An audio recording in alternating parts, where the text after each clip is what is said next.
Welcome to our explainer. While the world's eyes have been totally glued to the physical realities of the conflict in Ukraine, there's actually an entirely invisible war raging right alongside it. We're talking no artillery, no tanks, just code, malware, and massive network blackouts. Today we're going to unpack this digital frontline. Specifically, we'll break down exactly how the European Union and NATO have stepped up to provide some truly unprecedented cyber support and defense for Ukraine. Politico recently called Ukraine the perfect sandbox for those looking to test new cyber weapons, tactics, and tools. And honestly, that is a terrifying reality. We aren't just talking about a few isolated random hacks here. For years, Ukraine's digital infrastructure has been pounded by thousands of attacks every single month. It's effectively been used as a giant testing ground to deploy and refine modern cyber warfare capabilities before they're unleashed on the rest of the world. It's a staggering threat, right? And it absolutely demands a staggering response. So here's our roadmap for the explainer today. First, we'll look at the invisible front line, then the EU cyber rapid response, followed by NATO and global support, and finally we'll wrap up with cyber sanctions and strategy. Okay, Section 1, the invisible front line, the escalation of digital sabotage. To really understand this, we have to look back, because this escalation has been building for years. Right before the 2014 Crimea referendum, massive distributed denial of service, or DDoS attacks, slammed Ukrainian computer networks just to mask troop movements. By 2015, the black energy malware took down the power grid. That literally left over 230,000 people freezing in the dark. Fast forward to 2017, and the notorious NotPetya malware hits. It destroyed drives at the Chernobyl nuclear plant, paralyzed banks, and then spread like wildfire globally, causing over $10 billion in damage. And then, skipping right to 2022, literally just an hour before the physical invasion began, hackers targeted the KSAT satellite network, causing huge communication outages for crucial Ukrainian entities. See, these aren't just your run-of-the-mill data thefts. They're highly aggressive acts of sabotage. Think about data wipers like Hermetic Wiper and Caddy Wiper. These aren't digital thieves looking to steal files. They're more like digital arsonists, sent in to burn the servers completely to the ground. Add in those DDoS attacks, aiming to literally reroute web traffic from telecoms, relentless phishing campaigns targeting military officials, and, incredibly chillingly, deep fake technology. They actually aired a fabricated video on hacked TV stations showing President Zelensky falsely surrendering. The whole point here is to just manufacture maximum chaos, confusion, and systemic breakdown. Let's move to Section 2, EU Cyber Rapid Response, First Responders of the Digital Age. It's crazy to think about, but today's battlefield isn't just muddy trenches anymore. It's vast server rooms, it's data hubs.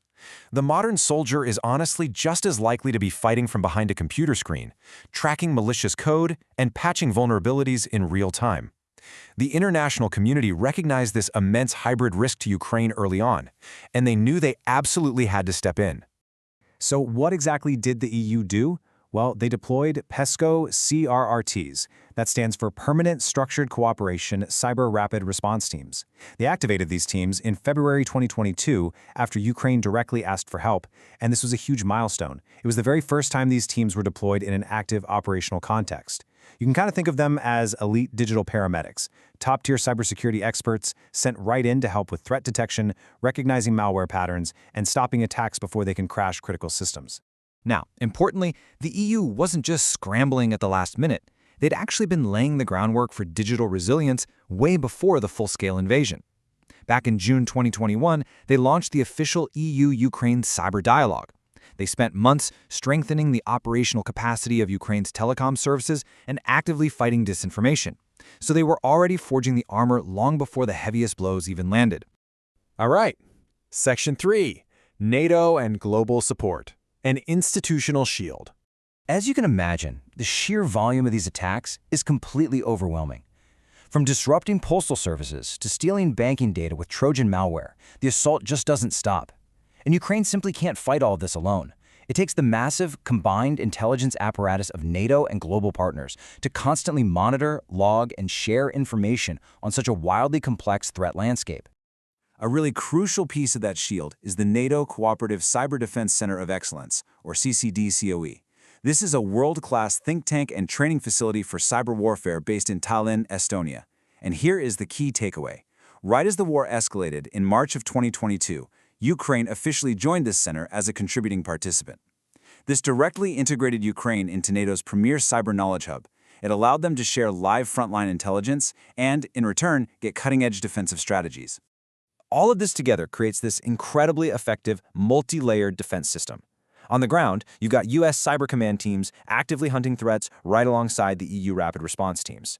Above that, there's this deep, continuous information sharing happening among all the NATO allies. And to keep everyone sharp, the EU runs massive cyber war games with member and partner states.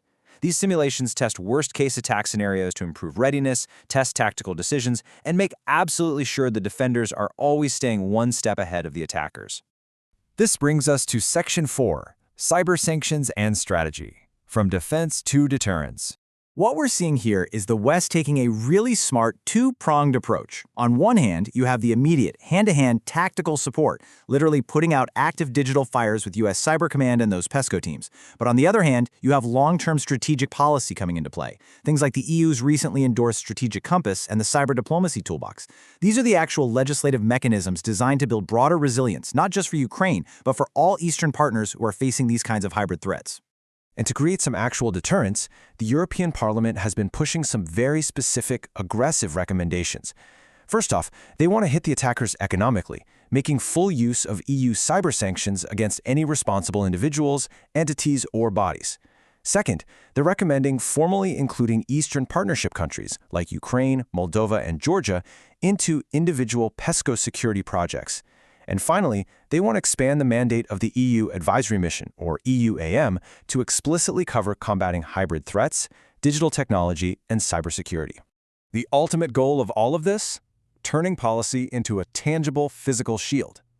Legislative bodies are pushing the EU and all its partners to heavily step up their cybersecurity assistance. The idea is that by enforcing these strict cyber sanctions and really accelerating capacity building, they can make the actual cost of launching a cyber attack simply too high for any hostile actor to even consider. Well, that leaves us with this final thought. Ukraine's networks have really become a crucible, testing the absolute limits of international digital cooperation. I mean, from rapid response teams to sweeping cyber sanctions, the alliances forged in this conflict are completely unprecedented. So I leave you with this question to chew on. As this invisible war continues to rage in the background, how will these newly forged defense strategies, born out of pure necessity in Ukraine, ultimately shape the future of global cybersecurity for the rest of us? Thank you so much for joining me on this explainer. Keep learning and stay curious.